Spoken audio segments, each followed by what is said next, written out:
Brindando soluciones a necesidades reales, les saluda Jorge del Castillo Cordero. Yo les traigo un tema particularmente interesante. Veremos cómo realizar el análisis comparativo entre dos inversiones mutuamente excluyentes. Y en esta segunda y última entrega veremos el análisis comparativo entre una inversión inmueble y la adquisición de bonos. Bien, les comento la situación. Lo que habíamos comentado en la primera entrega, hay un grupo de inversionistas que tienen un fondo a invertir por $125,000 y tienen dos alternativas de inversión.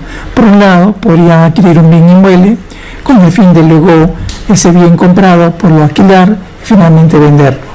Y vamos a usar como referencia un crédito hipotecario para definir la posible cuota de alquiler mensual que se podría arrendar este bien. Y por otro lado, podríamos adquirir bonos con pago de cupón. Y estos bonos van a ser comprados bajo la par. En ambas circunstancias vamos a tomar un horizonte de inversión de 5 años y la tasa de rentabilidad anual va a ser del 8%. Perfecto, con esos parámetros habíamos indicado en la primera entrega los parámetros para la modalidad de la primera inversión y también los parámetros para tomar la segunda alternativa de inversión. Perfecto, y en función de aquello tendríamos que dar respuesta a dos retos. ¿Cuál sería el procedimiento para evaluar cada una de las dos inversiones?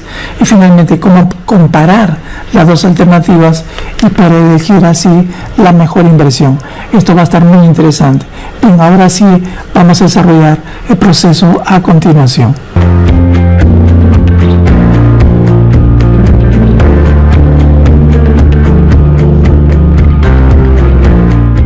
Bien, continuamos con la solución. Como se indicó en la primera parte, cuyo enlace se va a colocar en la referencia de este tutorial, el archivo de trabajo que habíamos desarrollado para esta oportunidad tiene las siguientes hojas. Una hoja que es el tutorial, donde está el enlace para revisar justamente el contenido de todo lo que estamos exponiendo, los supuestos del problema, tanto para la fase de inversión del bien inmueble como para la inversión en bonos, y los dos cuestionamientos que teníamos. A continuación tenemos las plantillas para cada uno de ellos. Bien, vamos en primer lugar a la inversión inicial, que es justamente a través de la adquisición de un bien inmueble, pero con la característica que para poder determinar los costos, el probable valor del alquiler, vamos a asumir que la situación se haya generado por un crédito hipotecario. Un crédito hipotecario que tenga una TEA de 6.5% anual, un plazo a 20 años, seguro del bien, ya explicamos qué significa esto, seguro de gravamen, también con esos parámetros. Y también tenemos gastos cobrados en cada mes. Ok, con esos elementos vamos a determinar el calendario de servicio a la deuda. Recuerden que en la primera instancia vamos a evaluar todo lo referente al crédito hipotecario. Ustedes van a ver luego el porqué. Hacemos el cronograma, para ello primero buscamos la tasa equivalente, ya que la forma de pago es mensual. Voy a transformar esta tasa anual en una tasa mensual para que así se puedan hacer los cálculos correspondientes, y esta tasa mensual me va a permitir determinar la cuota financiera. Llámese la cuota financiera aquella cuota que está exenta de los gastos, seguros y otros elementos que puedan conllevar a pagos adicionales. Esto es solamente la parte financiera, y ese elemento de la cuota que se va a determinar a nivel financiero con esta tasa nos va a permitir calcular los elementos del calendario de servicio a la deuda, como estamos viendo acá. Es un calendario por 20 años, es decir, 240 cuotas mensuales. Por eso que el número de pagos es 240 y en el último pago el saldo de la deuda es 0. ¿De acuerdo? Se confirman entonces todos los elementos. Un detalle importante, la suma de todas las amortizaciones tiene que ser igual al monto del principal, como ven ahí. Perfecto. Otro detalle importante en este calendario de servicio a la deuda que hemos determinado, ahí lo pueden revisar ustedes en el cronograma, el pago mensual que tendría que darse ya incorporando no solamente el monto de la cuota, sino el seguro del bien, el seguro de gravamen y otros gastos. Este es un total de pago, como ven ustedes, lo hemos uniformizado periodo a periodo. En la parte central, teniendo esto como referencia, vamos a ver cómo sería este valor inmueble si lo pudiéramos alquilar. Y lo vamos a alquilar por un plazo de 5 años, es decir, 60 meses. Ahora, tomando como referencia el calendario de servicio a la deuda de crédito hipotecario, notaremos que en este cronograma, si nos vamos hasta la cuota 60 de ese cronograma, se verá claramente que el saldo de principal al final de la cuota 60 es 106.669.04. Lo mismo que hemos encontrado acá con la función buscar B. Tenemos la función buscar B, buscamos el número de cuota 60 y encontramos el valor de principal pendiente. Otra forma de hacerlo, recordemos, es también utilizando las funciones financieras de Excel. Por ejemplo, otra manera de calcular el principal pendiente es utilizando la función pago PRIN-ENTRE, donde podemos establecer los elementos de convicción que ayuden a calcular claramente cuánto queda de principal al final de la cuota 60. Lo podemos hacer de esta manera. También podemos calcular el pago de los intereses pagados, ya sería en este caso pago IN-ENTRE, y le damos los parámetros convenientes y lograríamos cuánto de intereses se han pagado hasta ese momento, en este caso la cuota 60. El monto de principal pagado, por lo tanto, en la cuota 60 sería 108, si solamente calculamos el pago de principal. Y si ese pago de principal pagado le adiciono el pago de principal pendiente, nos daría justamente esta suma de estos dos, que sería 125.000, con lo cual estoy demostrando que el modelo está corriendo perfectamente hasta el momento. Bien, ahora vamos a un supuesto importante de mercado. ¿Cuál sería el porcentaje de valor de mercado que se le podría dar a este bien inmueble cuya inversión es de 125.000? Vamos a utilizar un supuesto donde este porcentaje se aplica sobre el monto total inicial del valor bien inmueble. Supongamos que de acuerdo a los parámetros de la zona de mercado sea 1.5%. Les explico.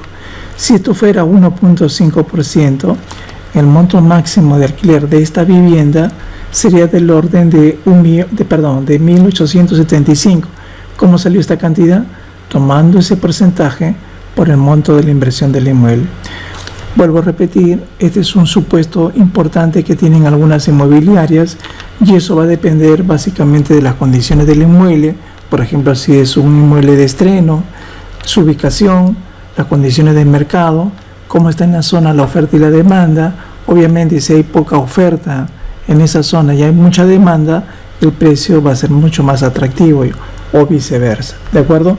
Bien, entonces el monto máximo de alquiler que se podría cobrar por esta vivienda en este supuesto sería de 1.875. Ese es un dato que lo hemos construido basado en un supuesto, reitero. Bien, ahora, luego de esto, vamos a la situación final.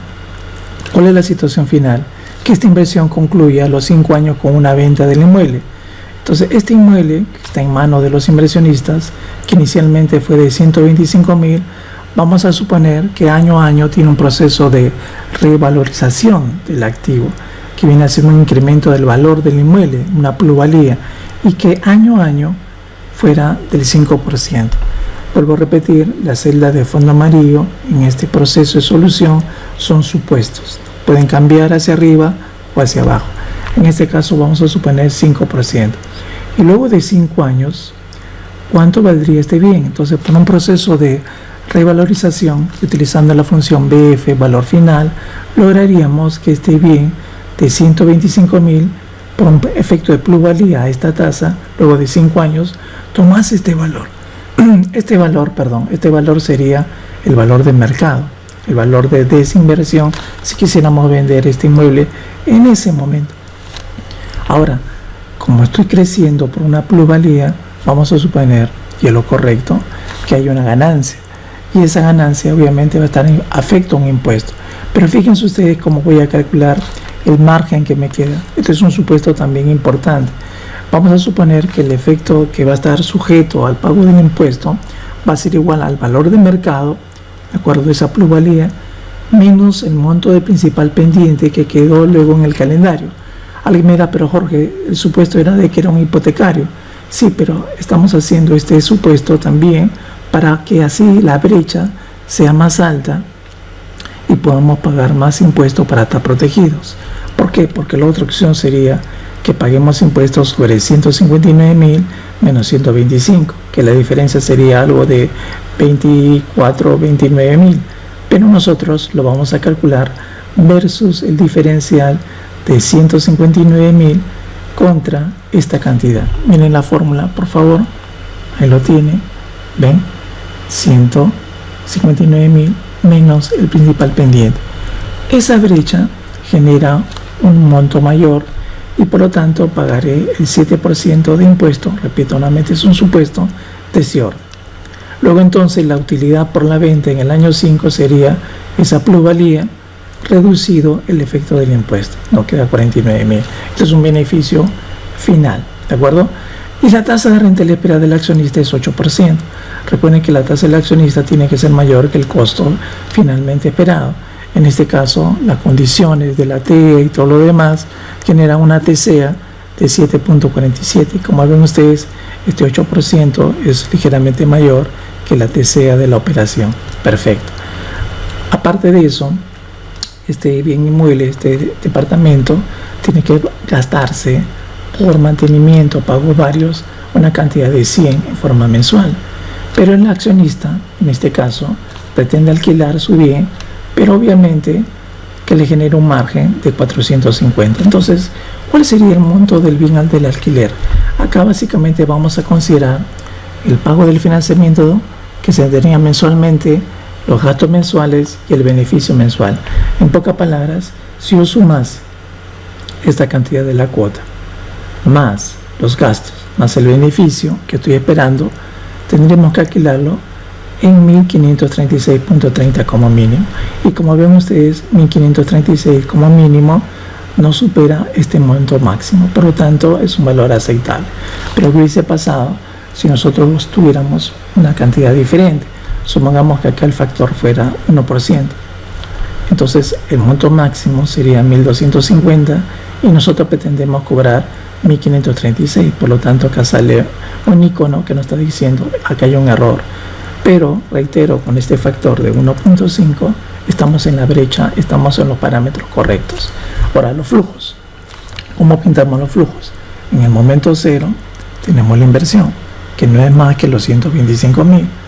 Los beneficios, reitero, beneficios. Los beneficios serían este plus que yo quiero sacar, que es 450, lo multiplico por 12 porque este es un beneficio mensual. Entonces, en el año 1 tengo esta cantidad, en el año 2, en el año 3, en el año 4 y en el año 5 que tuviera ese beneficio anterior más el efecto de los beneficios como consecuencia de la desinversión, tomando el monto total menos el pago del impuesto. Y ahí tendría los flujos desde el momento cero hasta el quinto año. Calculamos el BAN, que es la función de actualización de los flujos que se enfrenta a la inversión a esta tasa de corte, y nos sale un BAN positivo de 2.619. Obtenemos la TIR y también la TIR nos sale un valor atractivo, ya que 8.48 es mayor que la tasa de corte 8%. Bien, perfecto, entonces ya tendríamos los parámetros para poder comparar contra la otra inversión. Pero hagamos todavía un ejercicio complementario. ¿Qué hubiese pasado si el plazo no fuera 20 años, sino 15 años? Entonces, como ven ustedes, todavía aceptan las condiciones del mercado y tuviéramos una rentabilidad de este orden. ¿Qué hubiese pasado si aquel calendario fuera a 25 años? Cambia todo, cambia el calendario, cambia la TCA, cambia todos los factores, perfecto, y todavía sigue siendo atractivo. Y si lo lleváramos a 30 años, también tenemos una propuesta interesante. Entonces, como ven ustedes, el modelo está sensible para las modificaciones que quisiéramos hacer. Vamos a dejarlo con 20 como estaba inicialmente. Perfecto. Entonces, con esos parámetros tenemos ya el cálculo del BAN, la TIR, los flujos de la inversión, con todos los supuestos que hemos asumido, y podríamos tener estos elementos finales para luego compararlo con la segunda inversión. ¿Cuál es la segunda inversión? La adquisición de bonos. Recuerden que la inversión que estamos realizando, ya sea por la adquisición del bien o la compra de bonos, es de 125.000. La rentabilidad esperada anual es del 8%. Perfecto. Bien, aquí hay un detalle importante. La inversión es de 125.000, pero se quiere adquirir bonos bajo la par, en este caso al 95%. Por lo tanto, la cantidad de bonos que se puede comprar con esta cotización sería esta cantidad de la inversión entre este 95%. En pocas palabras, lo que se va a adquirir como valor nominal de bonos no es 125.000, sino 131, basado en este precio bajo a la par.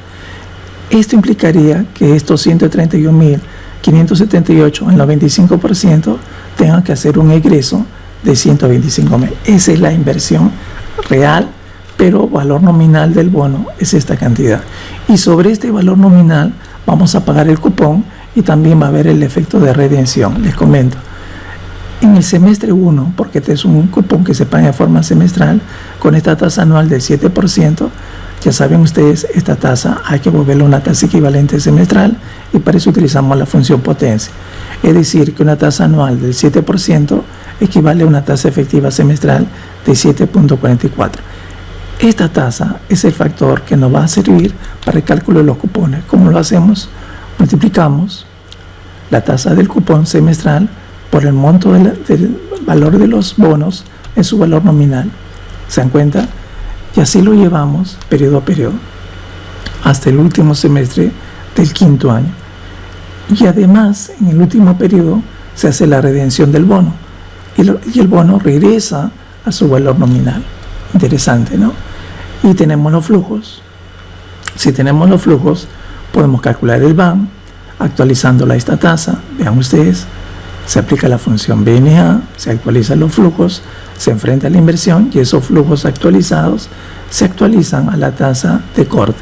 Como son flujos semestrales, el 8% anual equivale a 3.92 y nos da flujos actualizados para calcular el BAN. La TIR, como ya saben ustedes, se pinta todos los elementos, pero como los periodos son semestrales, lo primero que encontramos es una tasa semestral. Luego esa tasa, con la función potencia, la capitalizo y la vuelvo una tasa anual. Entonces podríamos decir que esta inversión en bonos nos da este monto como BAN y esta TIR en forma anual. Para concluir, hacemos un consolidado, un resumen, y tenemos acá las dos inversiones, el BAN y el TIR de la inversión 1 y el BAN y el TIR de la inversión 2. Por lo tanto, lo recomendable, si estos fueran los resultados finales, sería realizar la inversión número 1. Pero ¿qué hubiese pasado? ¿Qué hubiese pasado si este bono lo compramos al 92% bajo la par? Cambian los flujos. Y obviamente, mucho más atractivo sería la inversión número 2. Y así por el estilo. Entonces, este modelo te permite también hacer sensibilizaciones, poder hacer juegos para ver qué opciones te convienen.